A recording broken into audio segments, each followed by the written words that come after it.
What is up guys, Karma Medic here and welcome back to another dose. If you're new to the channel, hi, my name is Nasser and I'm now a fourth year medical student studying at King's College London, and every single year that I progress in medical school I make one of these videos walking you through what a typical day or week looks like as a third year medical student, fourth year medical student, and then next year hopefully a fifth year medical student as well. I honestly feel like it was just yesterday I started this journey through medical school. It feels like only a little bit ago that I stepped foot onto the hospital, started clinical placements, interacting with patients and performing clinical skills and exams. It's been a wild ride and I'm so happy to be here and I can't wait to see where this takes me and actually become a doctor in the future. So I guess first let's start with a bit of a general outline. In your fourth and fifth year of medical school at King's College London, you can get placed pretty much anywhere around the country in England, and so a lot of the times you might end up moving away from your friends who you were so close to in your first, second and third year, which is quite a shame to be honest. I honestly wish that they kept us all together, or we at least got to choose one or two people who we would like to be assigned to clinical placements with, and that way we could have this sort of sense of community and continuation throughout medical school. And depending on what hospital you're at, what district or trust you are a part of, you're going to get a vastly different experience, even down to who your clinical supervisor is, who the rest of the team is with you, whether they're willing to teach you, whether they have time to teach you, or whether they just want to stick to themselves. And so it's kind of crazy to think that as a medical student you could get a vastly different learning experience than your peers. But I think the idea is that over the 2 years of fourth and fifth year, everyone will have had sort of a similar experience after having been to so many different hospitals. So in fourth year of medical school here at King's College London, we all rotate through the same 4 blocks. We have pediatrics, women's health or obstetrics and gynecology, emergency medicine and critical care, and then a mental health block as well. So we have these 4 blocks spread out throughout the year, and then in between each block we have consolidation weeks and also theme weeks. So theme weeks consist of a week of lectures focused around a specific theme. The most recent one that we had was surrounding palliative care and palliative prescribing, and then consolidation weeks are weeks where we have absolutely nothing planned, and those are always placed right before one of the progress tests that we have. So I've just completed my pediatrics rotation at a hospital here in London for the last 8 weeks. It was a lot of fun. I got really hands-on and involved, and I feel like I learned so much in terms of taking histories and also as far as clinical skills and exams go. And now I'm on my mental health block. I've actually been placed outside of London, an hour and a half away in a nearby city, which is honestly a huge change and completely different to what I've been used to for the last 8 weeks, but we'll get into that later on in the video. Something that I've really felt in fourth year is just the change in the responsibility that you're given by your seniors, and also how much faith they have in you and how much they respect you to do things properly within the hospital. As a third year medical student, I always felt like I was observing. I rarely felt, I never felt like I was part of the team, and I rarely felt like I was actually having a meaningful difference and helping out the other clinical staff that were there. Now, as a fourth year medical student, sometimes I'm the first person to see a patient when they come into A&E. And so that way, when I take the history and perform an initial examination, I'm directly helping other members of healthcare staff who now don't have to go and repeat that work. And so it's really, really cool to feel like you actually play a role, you actually help out and make somebody else's life easier. Also, of course, gaining tons of clinical experience yourself. We also get to write in the patient notes, which is obviously something very tedious for doctors who are very busy and have to see lots of patients. They sign off on those notes. Don't worry, we don't just type away whatever we want and then it gets put in the system. They still have a read over them and make sure everything's okay. But the fact that we can write out this like 1, 2, 3, 400 word document for somebody else that they just have to glance over and approve is really, really great. Now let me zoom in and focus on one of these 4 blocks that we have this year so I can explain to you what a typical week would look like for me. So since I just finished my pediatrics placement, I'm going to tell you guys about that. Generally how it went is that we were in the hospital Mondays, Tuesdays, Thursdays and Fridays. So that was 4 days a week of actual clinical experience, talking to patients, interacting with them and learning all of these clinical skills that we need to do. And then Wednesdays were reserved for our quality improvement project, which is a day when you sort of do, it's not really scientific research, but it's sort of like a research study within a hospital trying to improve something that could be done better within the hospital. Every Monday, Tuesday and Thursday we had teaching from 1 to 2 p.m, which involved going to a room and listening to an online lecture. On Mondays we had teaching from 2 to 4 p.m. as well. So 2 to 3 p.m. was a series of cases that us students presented to the rest of the class and just talked about something interesting that we had seen over the last week. And then 3 to 4 p.m. was when a junior doctor came to talk to us about a specific patient and walk us through an entire case from presentation to discharge from the hospital. And then Friday from 2 to 4 p.m. we had clinical skills sessions. So during this time we would practice clinical skills that we're going to be doing on the wards. So for example, venipuncture, we also did urinary catheterization for both males and females. We did preparations for arterial blood gases, oxygen delivery,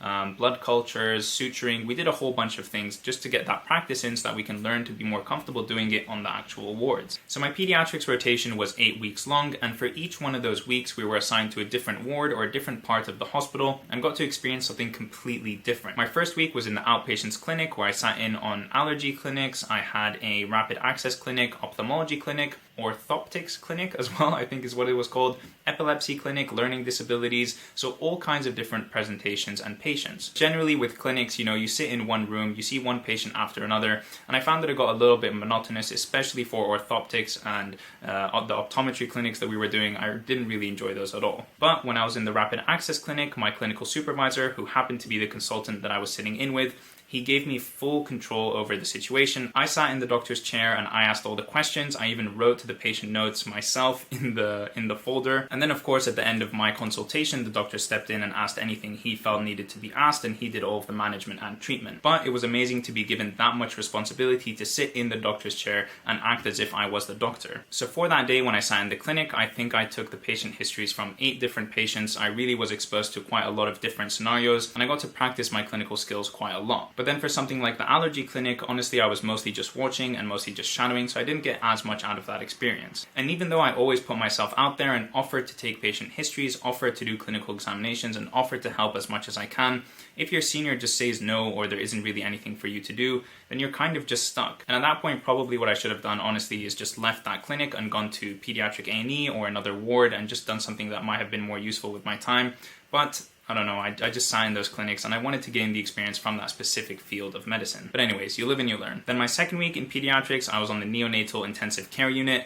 That was a pretty interesting week as well. I've never seen so many tiny babies in my life. As far as a medical student experience, I felt like I didn't get that much hands-on clinical activities as I would have liked. Obviously, these babies are quite fragile and they require higher levels of care, and it's okay that I didn't get to handle them all that much. I did get to listen to a couple of cardiac murmurs, and there were some interesting cases here and there. What was interesting that week is that I got to perform a newborn baby exam, or a NIPE, and the baby peed all over me during that examination. I talk about that in a little bit more detail in one of my other vlogs. I'll leave a link to it somewhere up over here, or over here. I honestly never know. Somewhere here. During that week, I also got to watch a Category 1 C-section, which was honestly like an out-of-body experience. It was so crazy to see. So, there was still something good in that week. Then the next 2 weeks I spent in the pediatric emergency department, and honestly that was incredible. I've never talked to more patients, examined more patients in my life. It was just 2 weeks of intense clinical activities and clinical experience. I feel like I learned and I gained so much. On top of that, all the staff that was there,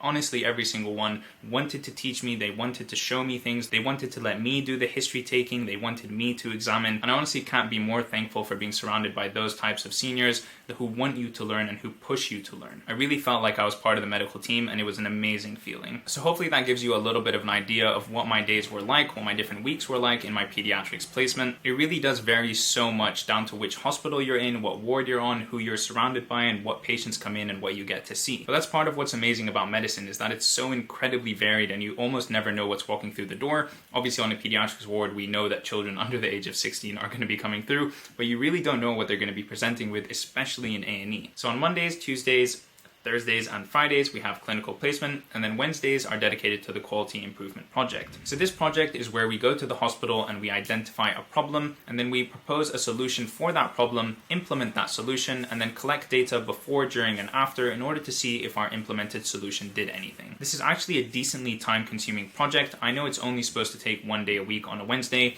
but I know from my previous research project in third year that it always ends up taking longer than that. This year we've been off to a slow start. We haven't really gotten anything started just yet. We're supposed to do our first set of data collection next Wednesday, I think. But yeah, I definitely anticipate this taking quite a bit of time in the future. We're going to try to get as much of it done as we can in the coming weeks so that we don't have to worry about it closer to exams. Speaking of exams, this brings me over very nicely to the next topic of this video, which is talking about assessments. So this year, because of COVID, honestly, assessments have changed quite a lot. We used to have 3 progress tests that we wrote in person throughout the year, and then of course the practical hands-on exams called the OSCEs that we also had once a year. So the first 2 progress tests this this year are online, one of which I actually wrote about a week ago. And then the third progress test, the one that actually counts towards sort of our final grade when we graduate from medical school, is going to be written in person. Now, these two online tests that we've had, the university has told us that we are able to use any external resources that we wish, as long as we don't ask the opinions of other people. And so this includes Googling things, looking up things in your notes, having a textbook next to you, whatever. Which at first I honestly thought was kind of weird and would just inflate everybody's scores by quite a lot. But the university said that in their testing with previous years when they did this, the average score of students only went up by about 3%, and it went up pretty evenly across the board. So I guess it's not going to have that much of a difference compared to writing something in person. But from a personal perspective, I want to sort of emulate the most similar situation to Progress Test 3, which is actually going to count. And obviously I'm not going to be able to Google anything in that exam. And so for Progress Test 2, I want to take it completely blind, just as if I was writing it in person. No Googling, no textbooks, no notes, no nothing. For this first Progress Test that we did, Progress Test 1, I did use Google, I did have my notes next to me, and I actually recorded myself taking that exam. I'll leave a link to it as well somewhere up over here. You guys can click that and watch it if you want to. Now, OSCEs, the actual hands-on practical exam, this is what has changed the most this year. So usually what we would have is 14 stations, each one lasts 6 minutes, each one has a patient inside of it, and we would talk to that patient, take a history from them, and then also examine them, or do one or the other. And so now with COVID, obviously that's not really possible. It's not feasible to put these patients at such a high risk of talking to like hundreds of medical students, and so things have had to change. So don't quote me on this because I'm not 100%, but I think what's going to happen is that we're only going to have 4 to 7 stations on one day this year, and then we're going to have one what's being called a longitudinal clinical work experience or something like that. I'll leave the correct thing, whatever it's called, somewhere down here. But basically we're going to have half as many of those 6-minute stations that we usually do, and now we're going to have this prolonged single 45-minute station. Now this 45-minute OSCE station is going to involve being taken to a real patient inside a real hospital, asked to take a history from them, and then think about what sort of investigations you would want to do, request those investigations, wait till those results come back, interpret those results, and then think of a management and treatment plan. Now, as you might be able to appreciate, that honestly sounds a lot more stressful than a single 6-minute station. In a 6-minute station, even if you do something completely wrong, even if you completely fail that station, you can just throw it behind your back, move on, and go to the next station. But with a 45-minute station like this, if you don't extract all the necessary information that you need in that history in the first 10-15 minutes, then you might not exactly know what investigations, management, and treatment plans to do moving on forward. So I know this is going to be quite stressful for medical students. I know that the 5th years are freaking out about this, and I'm sure I will be too once we get closer to that. But hopefully by then we have a little bit more information, we've had a little bit more practice about it, and things go okay. The plus side to this 45-minute station is that this is kind of exactly what you will be doing as a doctor. You're going to go to a patient, take a history from them, think about what investigations you need, and then when they come back, interpret them with the history, come up with a management and treatment plan. And so in that sense, it is very good practice for the future, but as far as acing these exams, getting really high scores, and just acing medical school, I don't know if it's the best thing. I know that this type of OSCE station is quite common in the United States. I have a friend who's studying there, and she's told me that this is exactly what their OSCEs are like, and so I was kind of surprised when I heard that we were implementing that too. But yeah, I guess we'll just see how it goes. I don't really know how to feel about it right now. Other than that, guys, I mean, medical school is very, very similar. We still have a lot of face-to-face contact. We still go into the hospital almost every single day, and we spend a lot of time talking and interacting with patients. Even though COVID is happening, and I know that there's so many restrictions going on, I think it's still really important that us medical students get to go in and we get to practice and gain that experience that we're going to need as doctors in the future. Of course, at the same time, we have increased levels of precautions. Personally, we all have increased personal protective equipment. We can't go see a patient unless we're wearing gloves, a face mask, a visor, or some kind of eye protection, and also a full body apron. And then if you're doing any aerosol generating procedures, there's even more PPE that's involved. On top of that, as soon as we get to the hospital, we have to change into scrubs, and then before we leave, we have to remove those scrubs and change back into our normal clothes. So there is a lot of extra precautions that are being taken. So I do feel like the medical school and the hospitals are doing a good job of doing as much protection as we can. And at the same time, I feel that medical students do really need this experience. And so I think there's a balance there, but I think the university is striking that quite well. So this year, in my 4th year of medical school, I feel like my commute times are just not great at all. In my first block, I was about an hour and 10, an hour and 15 minutes away from my clinical placement. In my second block, I'm now an hour and a half outside of London, and so I need to move there. I can't commute from this house, from this beautiful, beautiful place with all these lights and my massive desk, and this orange dog over here. And then in my fourth block, I'm moving to an entirely different city, also an hour and a half outside of London. Thankfully, my third block is at a very, very close hospital, really close by. Thank you, Lord. But generally speaking, my commute times have gone up. My time spent on buses and trains has gone up, which I'm really, really sad about. Honestly, there's really few things that make me angry in this world, that make me upset and annoyed, but feeling like my time is not being used properly is at the top of that list. It just makes my blood boil. And sitting on a train or sitting on a bus is a perfect example of not using my time well. So yeah, I absolutely hate commuting. It's like the bane of my existence, the bane of a lot of other people's existences, I'm sure. And so I try to do the absolute most that I can during these commutes. I always have my iPad on me with this magic, I forget what it's called, magic floating keyboard case, whatever it is, and I write out scripts for YouTube videos just like this, or work on looking at clinical exams and stuff like that I need to do for medical school, or other things like filling out engagement logs for my online portfolio, writing up case-based discussions or mini clinical exercises that we do. Whatever it is that I can do something useful, something productive, instead of just staring out the window or listening to my music. If I really don't feel like working, then I'm usually listening to an audiobook. I'm currently listening to, what is it called, Deepwater Horizon or Fire on the Horizon. It's called Fire on the Horizons.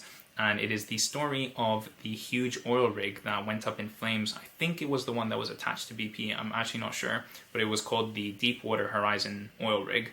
Very, very interesting book. I'm really enjoying it. But anyways, the point is that I try to listen to books. I try to do something that's like useful instead of just listening to music and staring out the window. As far as exercise, hobbies, and extracurriculars go, exercise, unfortunately this year we have played, I think, only 2 or 3 games of basketball, which is so sad. It's something that I used to do every single week, something that I absolutely need in my week in order to relieve stress and socialize with other people. I'm very sad that we can't do that, but obviously I understand given everything that's going on. Instead, I'm doing a lot more running, but now where I'm placed for my mental health block, it's in absolutely the middle of nowhere. It is like pitch black around me unless I'm running on the main roads. And even the main roads, at some point I run out of main road and there's just no more street lamps. So yeah, I'm not really sure what I'm gonna do about running there. As you guys have seen, this YouTube channel is still going strong. I'm very, very happy to see.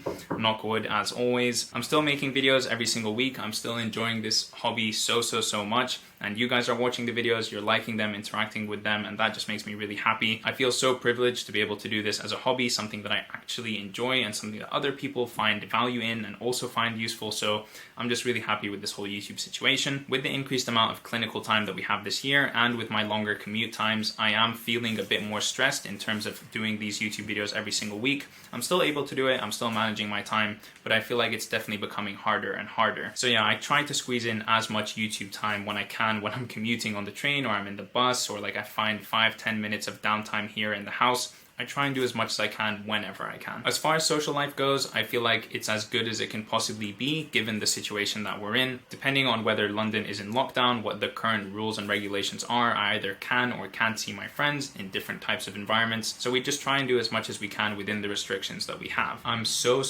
lucky and so thankful that I live at home with my sister. If I lived at home by myself, I honestly don't know what I would do. We are still able to socialize at lunch, cooking, at dinner, and at odd times of the day and on the weekends and things like that. So I'm really happy to have her. And now, of course, that I've moved somewhere else to a different accommodation for my mental health block, there's a whole community of students there where we all live together. We all see each other every single day. And so I'm sort of building like a second social circle, a second friend group over there, which has also been great.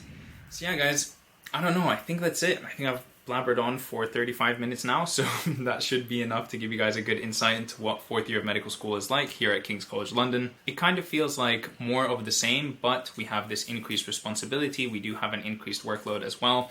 Things are just getting more real, things are getting more serious, and we're getting closer and closer to actually graduating as final year medical students. I'm very happy that I still feel excited about going to the hospital. I still feel excited about talking to patients, even though it can be nerve-wracking at times. And yeah, every year when I make one of these videos, I say that I hope I feel this way the next year. So I'm here and happy to confirm that I do feel the same way that I did last year when I made one of these videos. I've been vlogging a lot of my experience as a fourth year medical student, and you guys can find those videos here on the channel. I'll also leave links and screen cards to them somewhere up over here. I'm still happy with this career path that I've chosen, and I think it's the right decision for me, and I would highly encourage anyone else to do it. If you feel like you're interested in medicine, if you have an inkling about medicine, get some work experience, go to a hospital, see what it's really like.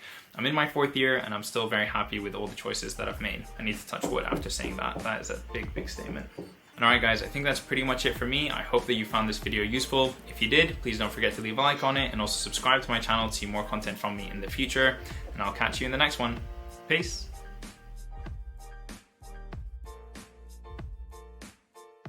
So on Mondays, on Mondays, Tuesdays, Thursdays and Fridays. And so I think this is going to be quite stressful for a lot of medical students. I know that the 5th years are freaking bless you.